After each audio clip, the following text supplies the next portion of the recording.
Mariing kagat sa labi ang ginawa ni Emmy upang hindi ko mawala ang luhang nagbabadya sa mata nito. Then she walked out of his apartment. Nagkamali siya. Umasa kasi siyang may patutunguhan ang relasyon nila ni Dixon, pero hindi pala siya nito mahal. It was just sex. Kung sa bagay ganoon naman talaga nagsimula ang lahat dahil sa isang dare ng kanyang mga siraulong kaibigan. Paano kaya kung si Antoinette ang sinamahan niya noong gabing iyon? Hindi siguro niya nararanasang masaktan ng ganito. Good morning, aking misis. Nagising si Antoinette sa maliing halik ni Eros sa labi niya. Parang kahapon lang nangihina pa siya. But after what she did last night, parang bumalik lahat ng lakas niya. Breakfast in bed. Anito at matamis ang ngiti. Tinulungan pa siya nitong bumangon kahit kaya naman niya. Sana, sa baba nila ako mag-almusal. Nahihiyang usal niya. Namula pa siya nang mapatitig siya sa boxer na suot nito. Ano bang naisip niya kagabi at ginawa niya iyon? Bed rest ka, love. Don't forget. Inayos ko na rin yung veranda para doon ka magpalipas ng oras mamaya kapag nabagot ka sa kakahiga. Mahabang paliwanag nito. Noon niya napansing nakabukas ang bintana at kortina, maging ang sliding door patungo sa veranda. Mas maganda ang sariwang hangin para sa buntis, kaya binuksan ko. Saka maganda ang panahon dahil hindi gaanong mainit. Tanaw mo pa ang view sa labas. Hindi ko nagawa ito sa kambal kaya I promise to be the best husband sa aking buntis na misis. Hindi niya mapigilang mapangiti. Bakit ngayon lang niya napansin? Eros was so talkative mula nang magkita ulit sila. Dati naman siya, yung madalas na madaldal at maingay. Ano bang almusal? Anyang napatingin sa tray na nasa ibabaw ng sofa. Depende kung anong gusto mo. Ako o yung pagkain? Pwede both, walang kaso. Pabirong saad nito. Gutom na ako. Anya sa kainirapan nito, baka mamihasa naman ang loko. Pagkain muna. Anito sa kainayos ang lamisita sa kanyang harapan. Then took the tray at inilagay sa harap niyang pagkain. Tapsilog at ilang mga hiniwa na nitong prutas. Bigla siyang naglaway sa orange kaya yun ang dinampot niya. Mukhang plano nitong kumontra pero sinamaan niya ito ng tingin, kaya napakamot na lang ito. Ulam black coffee? Anya nang napatitig sa baso ng gatas. Bawal sa buntis iyon kaya gatas muna or orange juice. Nagpapahanda rin ako kay Aling Mary para in case na gusto mo ng fresh juice. Paliwanag nito. Naubos na niya ang prutas nang huminto siya. Ayaw mo ba nito? Baling nito sa tapa na inisnab niya. Ayoko rin ng gatas. Tanggi niya. Teka, dapat kumain ka ng madami. Saka healthy ang gatas para sa buntis. Giit nito. Ayoko nga, kung gusto mo sa'yo na lang. Alisin mo riyan, magbabanyo ako. Anya dito na kaagad naman itong kumilos at ipinatong sa tokador ang tray. Pababa na siya ng kama na lumapit ito para alalayan siya. Kaya ko naman, saka sa banyo lang ako. Tanggi niya. Huwag na matigas ang ulo, misis. Hayaan mong pagsilbihan kita ng gusto. Dito muna ako magtatrabaho sa bahay para maalagaan kitang mabuti. Gusto ko, ako mag-aalaga sa'yo lagi. Para lahat ng kailangan mo ako magbibigay sa'yo. Talaga? Kahit na ano? Hindi niya mapigilang mapangiti ng nakakaloko. Kahit na ano pa yan? Kahit katawan ko pa? Anito sabay kindat. Saan tayo pupunta? Tanong ni Antoinette sa asawa nang nakasakay na sila sa kotse nito. Nasa backseat sila habang pangiti-ngiti naman si Manong Pilo na nagdadrive. Di hindi na surprise kapag sinabi ko, di ba, baby? Anitong yumuko at hinalikan ng kanyang umbok ng tiyan. 3 buwan pa lang ang tiyan niya pero maumbok na iyon at parang ang bilis lumaki. Kahit mahina naman na siyang kumain. Masalan kasi siya masyado sa pagkain. Ewan ba niya, hindi naman siya ganoon na magbuntis siya sa kambal. Kung hindi nga lang malaki ang tiyan niya, hindi niya maiisip na buntis siya dahil hindi siya nahirapan noon. Siguro dahil alam ng kambal na mag-isa siya kaya hindi siya pinahirapan ng mga ito. Nahaplos niya ang kanyang tiyan. Mukhang sinusulit ng anak niyang pahirapan ng ama nito. Ngayon kasi ang dami niyang gusto kaya kung ano-ano ang hinihingi niya kay Eros. Madalas, alanganing oras pa siya na nakakaisip kaya wala itong choice kundi ang kumilos. Kaya pati si Ma'am Piloy nadadamay pa madalas. Bumili tayo ng durian. Gusto ko yun. Maya-may naisip niya habang nasa biyahe sila. Narinig mo yun, Mang Pilo? Baka may madadaanan tayo. Nagre-request ang buntis. Kagad namang tumango ang matanda. Tuwang-tuwa siya nang may madaanan nga silang fruit stand na may tindang durian. Namakyaw na rin ito ng manggang hilaw at bagoong na siyang dahilan, kaya bumangon ito ng madaling araw noong isang gabi. Tapos hindi naman niya kinain. Ang weird niya pero natutuwa siya sa efforts ng kanyang asawa.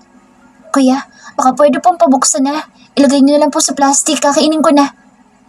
Her mouth felt watering kaya lalo siyang natakam. Teka love, baka hindi ka na makakain mamaya, saka mangangami sa kotse yan. Reklamo nito. Amoy durian na tayo mamaya niyan. Okay lang, sa gusto ko saka gutom ako. Giit niya dito.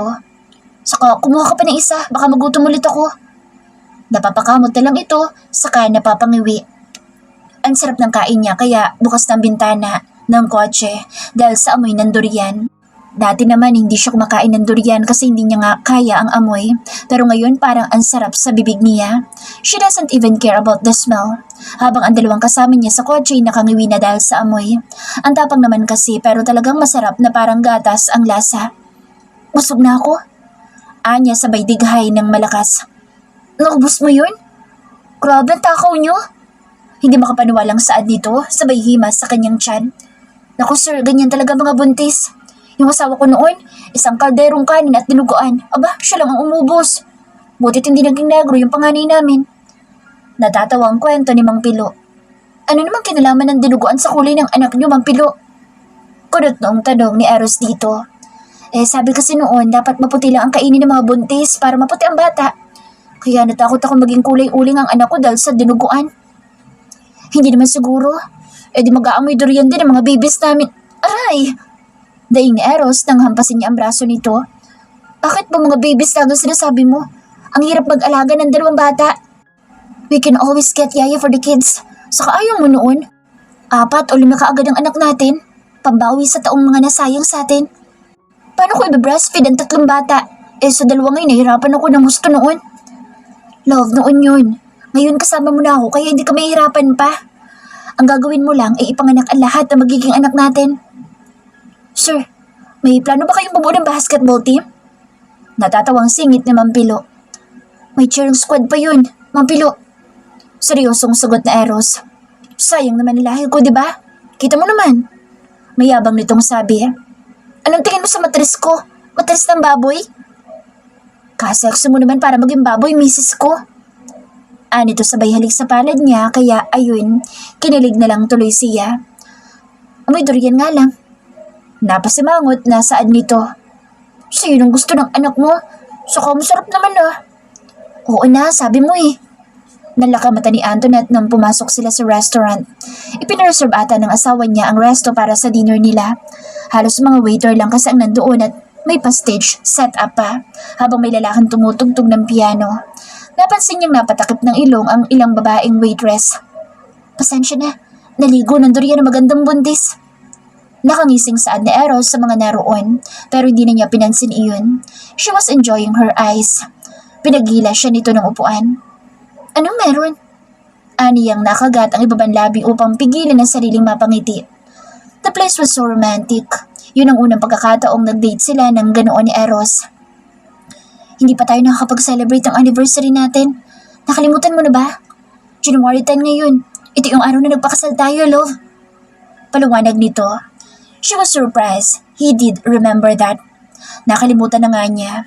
Sa 6 na taon, never niyang inalala pa iyon. And she didn't expect Eros to remember that day dahil hindi siya ang nasa isip nitong pakasalan noon.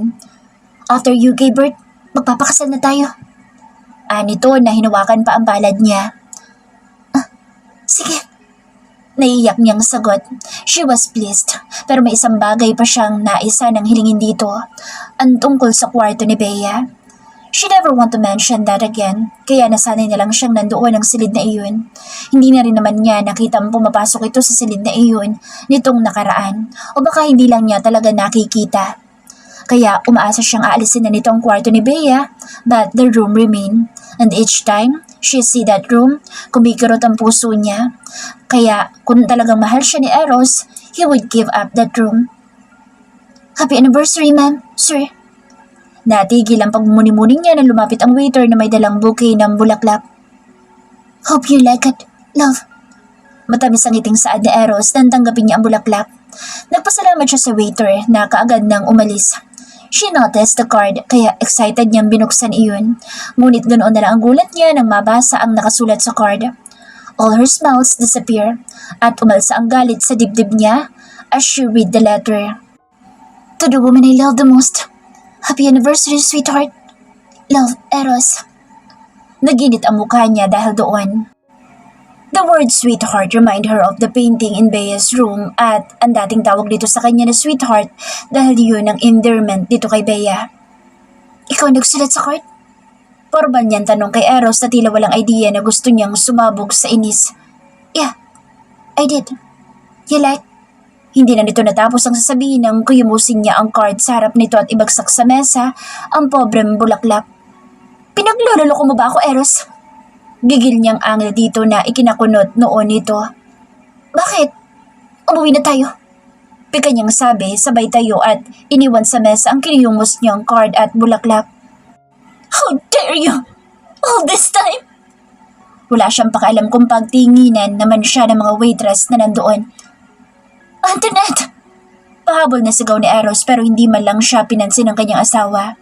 Dinampot niya ang card na kiniyumos dito at ganoon na lang ang gulat niya nang makita nakasulat sa card. Kaya napamura siya. Mabilis ang hakbang niyang sunundan ng asawa. Sir! Tarantang napasunod sa kanya si Mang Pilo. Napahinto si Antoinette na napahawak sa tiyan nito kaya mabilis niyang nilapitan ang kanyang asawa. Love, what's wrong? Panik niyan tanong dito. Labin mong mukha mo! Umiiyak na saad nito. Labis ang pag-aalalang nabuhay sa kanya. He knew how emotional Antoinette since she got pregnant. Damn it! Hindi na niya hinayaan tumangi pa ito sa yakap niya. He wanted to explain na hindi iyon ang note na nilagay niya sa sulat pero alam niyang hindi ito maniniwala. Nakauwi na sila pero hindi pa rin ito umiimik. Ngumiti lang ito kasi sinalubong sila ng kambal na gising pa rin pala. Nag-request sa mga ito na basahan niya ng bedtime stories. Mabilis kasing makatulog ang dalawa kapag may bedtime story. Daddy, gusto ko po ulit pumunta sa secret room. Ani, Jess. Sure, baby. But not tonight, okay? Anya dito. Sa kambal, ito ang may katulad niyang hilig. Good night, Daddy. Love you. Malambing na saad nito. Jess was more expressive than Naz. Ang sabi ng ama niya, si Naz ang parang siya noon. He act mature for his age. Nang makatulog ang dalawang bata, saka lang niya pinuntahan ang kanyang asawa. Nakahiga, patagilid sa direksyon niya na hindi man lang nagawa magbihis. Kaya hindi niya maiwasang pasadahan ang tingin ng kurba ng katawan nito. She looks even sexier kahit kumalaki na ang tiyan nito. Maingat siya lumapit at tumabi dito. Pumiksi ang balikat nito nang hawakan niya ang asawa. Love, let's talk. Malambing niyang sabi. Alam niyang gising pa ito. Hindi ko alam kung paano ipaliliwanag pero it was not a letter I wrote for you. Hindi ko alam kung paano. Natigil ang sasabihin niya nang humarap ito sa kanya saka naupo. She was glared at him kaya napalunok siya. Bakit ba nakakatakot ang maliit niyang asawa kapag galit ito? So ano? Kusang isinulat ang ballpen para iparamdam sa akin na hindi ako mahal mo? May silang akong hamak na replacement sa buhay mo? Nakakabuisit ka, alam mo ba? Masaya ka bang saktan ako palagi, ha? Eros? Of course not. Frustrated niyang sagot dito. Antoinette, mahal kita. Am I not doing enough? Nahapong tanong niya. He had to find out kung sino naglakas ng loob na palitan ng card na ginawa niya para sa asawa. I didn't ask for too much, Eros. Pero ang pagmamahal ko lagi mong nililin lang. Kaya hanggang ngayon nandyan pa rin nalitik na kwarto ni Bea sa bahay na to. At mahal mo ako. Sarkastikong tumawa ito. You can't even let her go. Paano kung maniniwalang mahal mo talaga ako? Baka nga kung may didalo sa mga bata. Antoinette. Mariing saway niya dito. Pero nagtagis lang ang bagang nito. Sige. Kung talagang ako nga ang mahal mo, alisin mo ang kwarto ngayon. Ayoko yun dahil nagsasalos ako every time I look at that fucking door. I can't do that. Napapakamot ng sentidong saan niya dito. Of course you can. Kaya tigilan mo ng kasasabi mahal mo ako dahil hindi mo nga kayang bitawan ng ex mo. I hate you. You can't. Mabait niyang ulit sa kangumisi. What the fuck? Of course you can't. Why did I even ask? Tuluyan ang bumagsak ang luhang kanina pa niya pinipigil. Masamang tingin ang ibinigay niya dito. Masakit pa rin pala. Hindi pa rin siya nasanay. At ang tanga niya. Ano ba sinasabi mo? Hindi dahil sa hindi ko mag-give up ang kwartong iyon, hindi na kita mahal. Imposible lang kasi. Ang gusto mo. I can't remove the room. It took me years to... Fuck! Lalo siyang napiko nang tumawa ito. Come with me.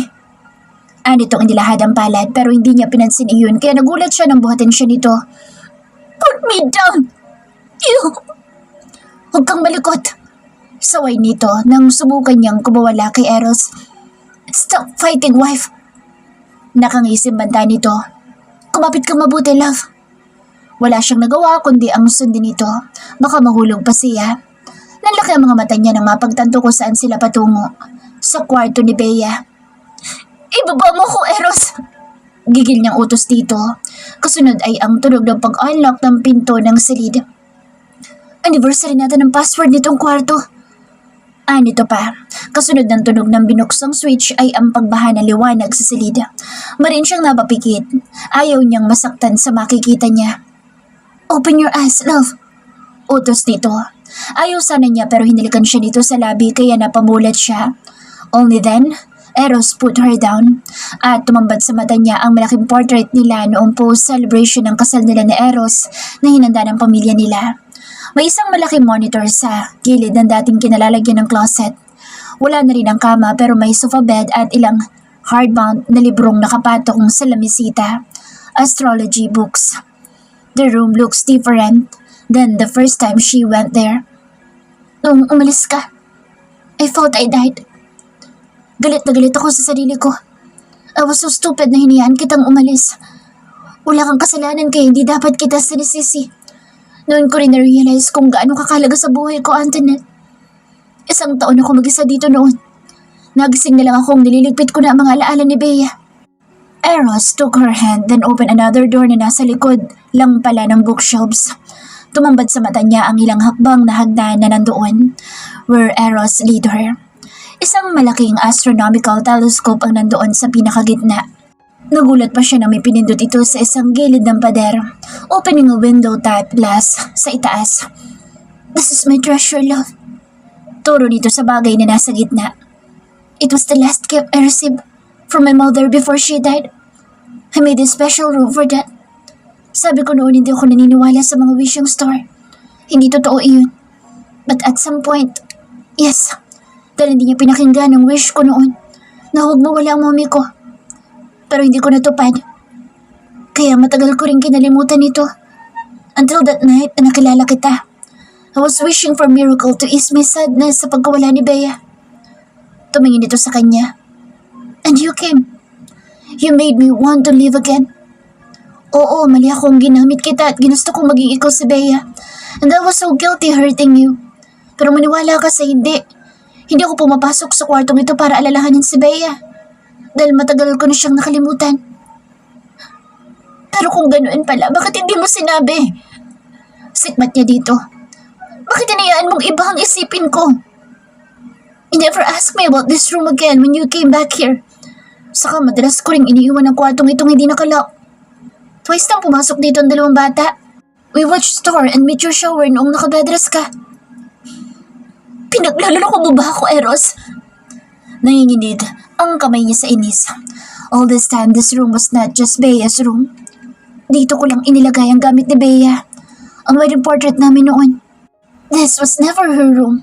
Hindi nga siya nakarating dito sa bahay. She died before we can even start life together. Kaya maliban sa mga larawang iyon, wala nang ibang alaala si Bea dito sa bahay. Those clothes, I bought for her. She never had a chance to wear those. Walang kahit anong bahagi sa bahay na ito ang magpapaalala sa akin kay Bea, love. I was wrong keeping her things here kasi hindi ko pa kayang i-let go siya noon. And I'm so sorry for that. Kung nakita mo pa iyon noon. So please, stop being jealous with her. She's part of my past at ikaw ang present ko. Kayo ng mga anak natin. And the babies will be sad kung lagi nalulungkot at nag-aalala ang kanilang mommy. Nito sa kamasuyong hinapres ang kanyang muka, drying her almost dry tears. Pumupunta ka dito para mag-stargazing? Oo, syempre. Come here. Anito saka siya inakay patungo sa malaking telescope. Bakit kasi hindi mo sinabing tungkol dito? Inis niyang saan. Maybe, I want you to find out yourself. Kaya nga madalas hindi ko nilalak ang pinto. Inalalayan siya nito sa sofang nasa isang sulok. Dinampot nito ang remote at may pinindot doon. Then the light went off. Pero naiwan ang luminous light sa paligid kaya nagmistulang nasa outer space sila. The kids love this room kaya hindi ko pwedeng alisin ang kwartong ito. Anito pa saka siya inakbayan. Pero kung talagang gusto mo, ibabalik ko sa bahay ni Daddy itong telescope ko. Hug, baka malungkot ang mga bata. Nailang niyang saa dito. Buti na lang luminous light lang ang ilaw nila kundi kita nitong namumula na ang kanyang muka. She could feel her face warm, dala ng pagkapahiya. Pwedeng tumingin? Maya-maya saan niya dito, nailang kasi siya sa katahimikan ng kanyang asawa. Pwede, kaso maulap kaya wala rin tayong makikita. But let's try. Anito na inakay siya patungo sa malaking telescope.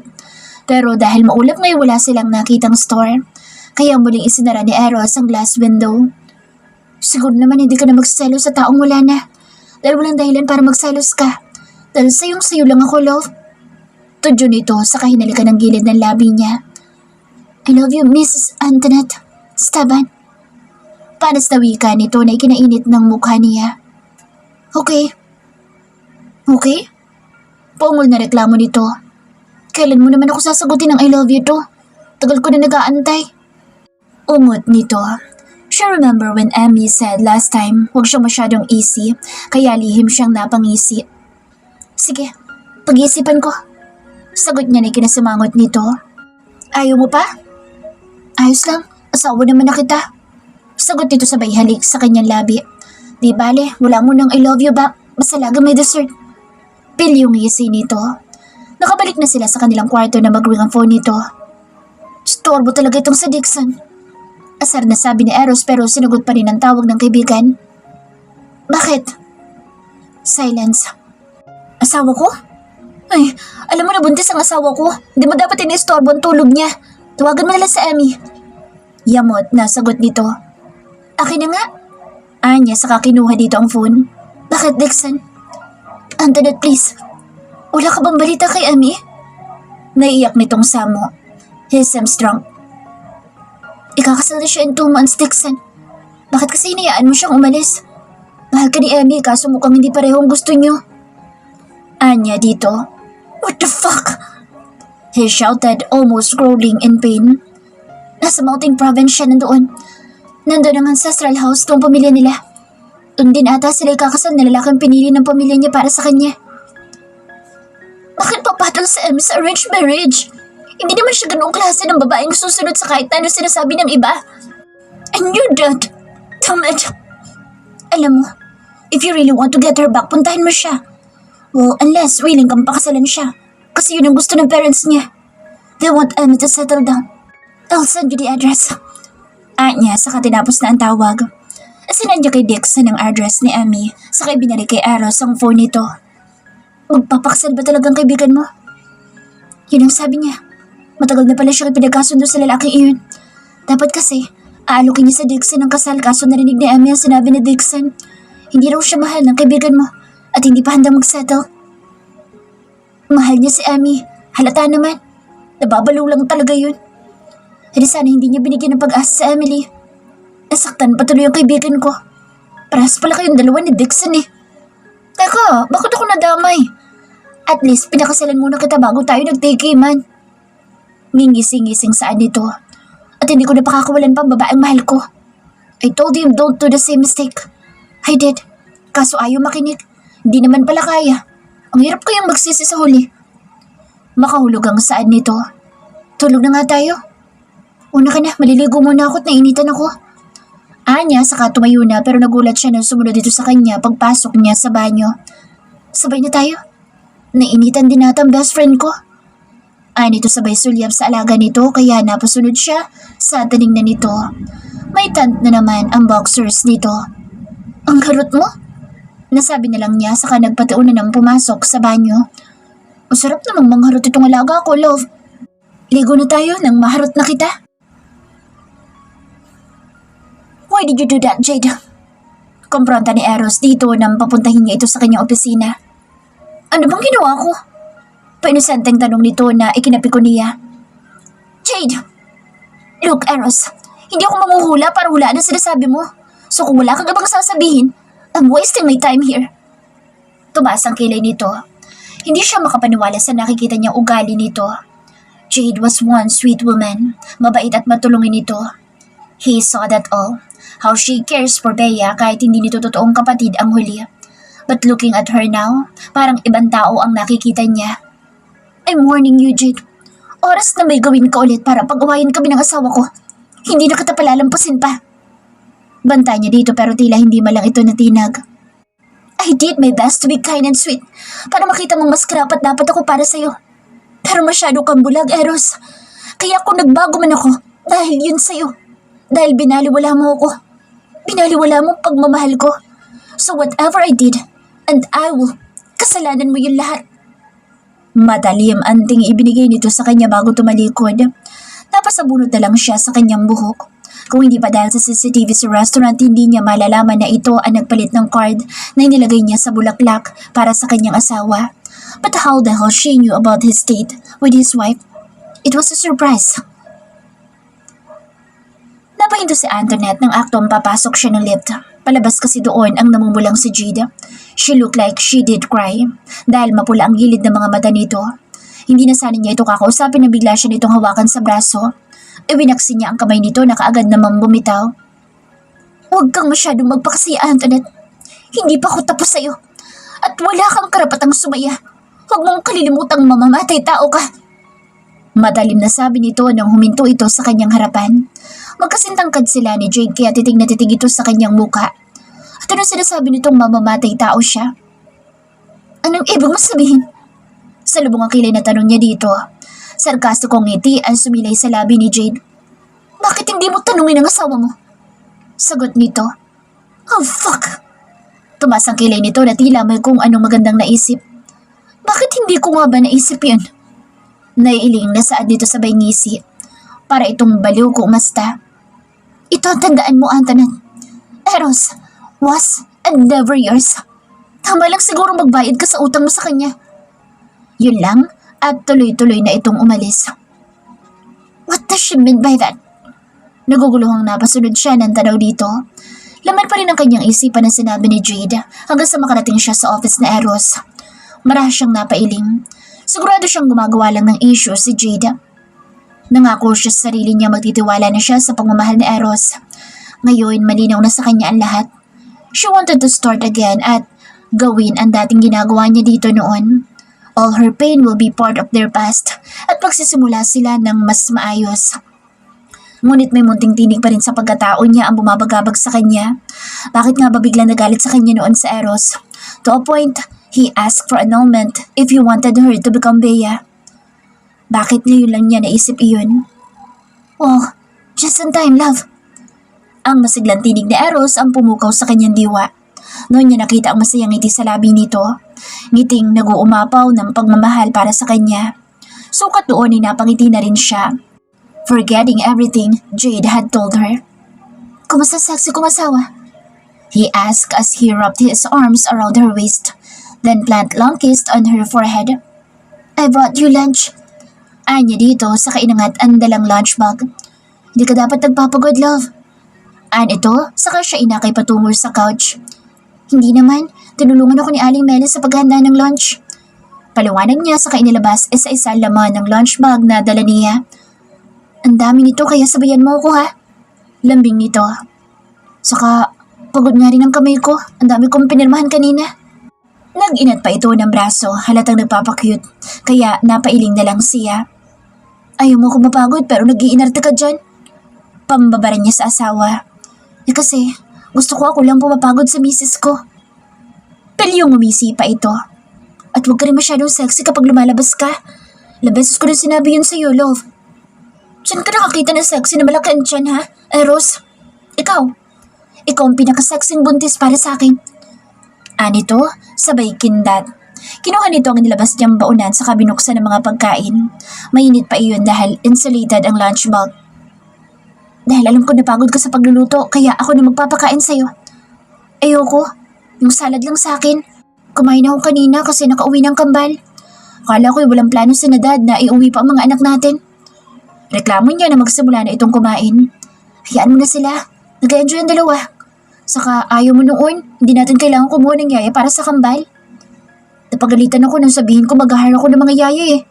Akala mo ikaw lang? Naku, nagdrama pa si Dad. Palatak niya. Kaya kailangan natin gumawa ng maraming babies. Paglabas ng mga ito, gawa ka agad Aray!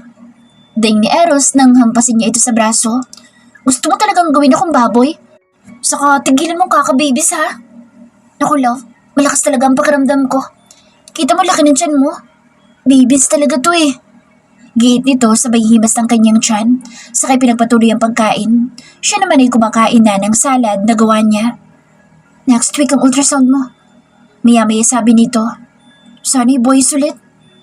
Mas okay kung babae, mas gusto ko yun. Nasabi niya. Mas okay yung lalaki para marami akong kamuka. Ang gaganda lalaki nila siguro. Ang lakas ng jeans ko eh. Nito sa kahinimas pa ang baba na tila nag-i-imagine. Pero kung babae, gusto ko kamukha mo, syempre. Ay, hindi. Mahirap ang babae, baka magka-boyfriend sila kaagad. Kaya lalaki na lang. Umasa mamukha nito sa naisip kaya napapailing na lang siya. Pag-boyfriend ka agad ng anak mong babaeng pinoproblema mo? Natatawang saan niya. Aba syempre, mahirap na. Asar nitong sabi. Wala pa may nagsasalas na kaagad ang ama. Sa gigil niya, pinisil niya ang pisngi ng asawa. Ewan, ang gwapo lang kasi nito lately.